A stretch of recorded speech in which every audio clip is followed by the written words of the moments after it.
Baik, selamat pagi untuk kita semua. Kami dari kelompok 7. Di sini kami ingin sedikit menjelaskan tentang materi yang diberikan kepada kelompok kami, yaitu tentang asuransi. Tetapi sebelum masuk dalam penjelasan, terlebih dahulu kami akan memperkenalkan diri. Dan perkenalkan, nama saya Priscilia Elizabeth Sewelan dengan NIM 3212373. Di sini saya sebagai pemateri pertama. Baik, pada kesempatan kali ini, kelompok kami akan membahas tentang asuransi yang di dalamnya terdapat dari 5 poin pembahasan. Tentu yang pertama, kita akan membahas tentang pengertian asuransi. Yang kedua, kami akan membahas tentang jenis-jenis asuransi. Yang ketiga, manfaat asuransi. Yang keempat, prinsip-prinsip asuransi. Dan yang kelima, pengelolaan asuransi.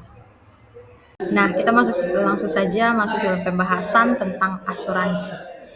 Pada hakikatnya, dalam bahasa Indonesia memiliki istilah sendiri yang identik artinya dengan asuransi atau pertanggungan. Namun dalam kehidupan sehari-hari, masyarakat lebih mengenal kata asuransi dibandingkan dengan kata pertanggungan. Nah, untuk definisi asuransi sendiri dapat ditinjau dari 3 segi. Yang pertama dari segi hukum, yang kedua dari segi ekonomi, dan yang ketiga dari segi industri itu sendiri. Nah, untuk pengertian dari segi hukum dan segi ekonomi bisa dibaca dalam slide yang ada dalam PPT ini, dan saya akan menjelaskan sedikit dari segi industri itu sendiri, di mana suatu sarana yang ada dalam masyarakat dalam memberikan ganti rugi. Nah, ganti rugi mana didapat dari hasil premi yang terkumpul atau dalam bahasa Inggrisnya collecting premium. Apabila risiko tersebut terjadi pada para anggota yang turut serta dalam rencana termaksud. Selanjutnya kita akan membahas tentang jenis-jenis asuransi. Nah, jenis-jenis asuransi sendiri dibagi menjadi 3 bagian. Yang pertama, asuransi kerugian. Pengertian dari asuransi kerugian adalah kategori asuransi yang memberikan jaminan terhadap peristiwa yang terjadi secara tidak pasti. Seperti contohnya, asuransi kendaraan bermotor, di mana dia memberikan jaminan atas kerusakan atau kehilangan kendaraan motor, itu baik akibat kecelakaan, pencurian, ataupun bencana alam. Nah, selanjutnya yaitu jenis asuransi jiwa, di mana pengertian dari jenis asuransi jiwa adalah kategori asuransi yang memberikan jaminan pembayaran yang didasarkan atas meninggal dan hidupnya seseorang yang dipertanggungkan, seperti yang kita lihat atau contohnya seperti pada orang mati, orang meninggal, biasanya ada asuransi yang menanggulangi kejadian tersebut atau peristiwa tersebut, yang mengasuransikan lah, sehingga itu dapat menjadi bagian contoh dari asuransi jiwa sendiri. Kemudian yang ketiga yaitu asuransi sosial, di mana pengertian dari asuransi sosial sendiri adalah asuransi yang berguna untuk memberikan jaminan perlindungan terhadap masyarakat luas, seperti contohnya jaminan sosial tenaga kerja, kemudian asuransi kesehatan, dan juga jasara harja. Oke, baik. Perkenalkan, nama saya Jennifer Sharon Yunaidi dengan NIM 3213070. Di sini saya akan melanjutkan materi tentang asuransi, yaitu di sini ada terbagi menjadi 4 manfaat asuransi. Yang pertama itu rasa aman dan perlindungan, itu contohnya seperti asuransi mobil membayar perbaikan setelah kecelakaan. Yang kedua itu asuransi dapat dijadikan sebagai tabungan dan sumber pendapatan, contohnya pada asuransi pendidikan yang dapat dicairkan pada tahun kapanpun. Yang ketiga, polis asuransi dapat dijadikan jaminan untuk mendapatkan kredit. Contohnya seperti asuransi jiwa yang digunakan untuk mendapatkan pinjaman di bank. Yang keempat itu pendistribusian manfaat. Contohnya, jika seorang meninggal, maka ahli waris yang ditunjuk akan menerima uang pertanggungan tersebut.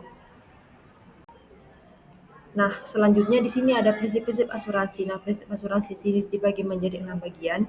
Yang pertama itu kepentingan yang dapat diasuransikan. Nah, atau bisa disebut dengan insurable interest. Nah, di sini maksudnya adalah kita dapat mengasuransikan sesuatu jika kita bisa membuktikan bahwa musibah yang akan terjadi itu membuat kita rugi besar, secara langsung. Contohnya seperti asuransi jiwa terhadap dia sendiri ataupun terhadap suami dan istri. Jika terjadi kerusakan, meninggal, maka oknum tersebut akan mengalami kerugian yang besar. Yang kedua itu adalah itikat baik yang saling mengikat atau disebut dengan utmost good faith. Nah, di sini maksudnya adalah dalam proses ini mengasuransikan produk, nama baik itu nasabah eh, maupun perusahaan asuransi harus menyampaikan informasi secara terbuka, rinci, dan juga jujur. Yang ketiga di sini adalah ganti rugi. Ganti rugi atau disebut dengan indemnity. Nah, di sini maksudnya adalah dalam mengasuransikan sesuatu itu, ketika perusahaan asuransi harus mengganti kerugian yang disebabkan oleh nasabah sesuai dengan yang ditulis dalam perjanjian dalam polis. Nah, tujuannya agar agar nasabah tersebut tidak mengalami kerugian dan juga tidak untung dari kejadian tersebut. Contohnya seperti uh, terjadi kecelakaan yang mengakibatkan kerugian 200 juta, kecelakaan mobil. Nah, kemudian yang tertulis dalam polis itu sebanyak 250 juta. Nah, yang akan dibayar oleh perusahaan asuransi yaitu hanya sebesar 200 juta sesuai dengan biaya yang sebenarnya terjadi. Yang keempat di sini adalah penyebab utama kerugian atau proximate cause. Nah, di sini itu pengertiannya itu tidak kurang lebih sama dengan yang prinsip ganti rugi tadi. Tapi di sini contohnya seperti misalnya sebuah kapal tenggelam karena badai dan muatannya mengalami banyak kerusakan dikarenakan oleh air. Nah, di sini penyebab utama kerugiannya itu adalah badai. Yang kelima itu adalah pengalihan hak atau subrogation. Nah, di sini nih maksudnya adalah di sini adalah kondisi kerugian yang dialami nasabah itu disebabkan oleh pihak lain atau pihak ketiga atau orang lain. Nah, pihak ketiga tersebut itu harus membayar ganti rugi pada penanggung atau nasabah. Contohnya seperti misalnya Pak Anton itu mengalami kecelakaan mobil. Nah, kecelakaan mobil ini disebabkan oleh pihak ketiga bernama Pak Doni. Pak Anton mempunyai hak untuk menuntut ganti rugi pada Pak Doni karena melanggar hukum. Dan juga Pak Anton juga berhak untuk meminta klaim pada perusahaan asuransi. Dan yang terakhir itu adalah kontribusi polis. Kontribusi polis di sini maksudnya adalah beberapa perusahaan asuransi itu boleh menanggung satu barang secara bersama-sama, boleh patungan juga untuk membayar klaim, pembagian porsi bayar tidak harus rata, dan yang terakhir nasabah harus tetap mengganti rugi secara penuh. Contohnya seperti Pak Budi mengasuransikan jiwa dirinya sendiri kepada perusahaan asuransi yang berbeda dengan penanggungan tumpang tindih. Oke, di sini kita memasuki tahap akhir dari asuransi, yaitu pengelolaan asuransi. Nah, pengelolaan asuransi di sini diawali dengan mengelola risiko. Mengelola risiko dilakukan dengan cara menanggung kerugian finansial yang mungkin timbul dari nasabah setelah nasabah melakukan pembayaran premi.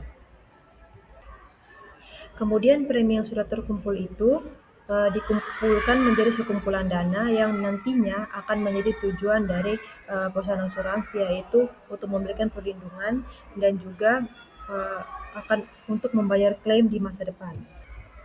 Setelah itu perusahaan asuransi akan memberikan ganti rugi kepada nasabah. Pembayaran ini adalah hasil dari pengumpulan dana dari peserta yang telah membayar pada perusahaan asuransi. Sekian dari kelompok kami, terima kasih.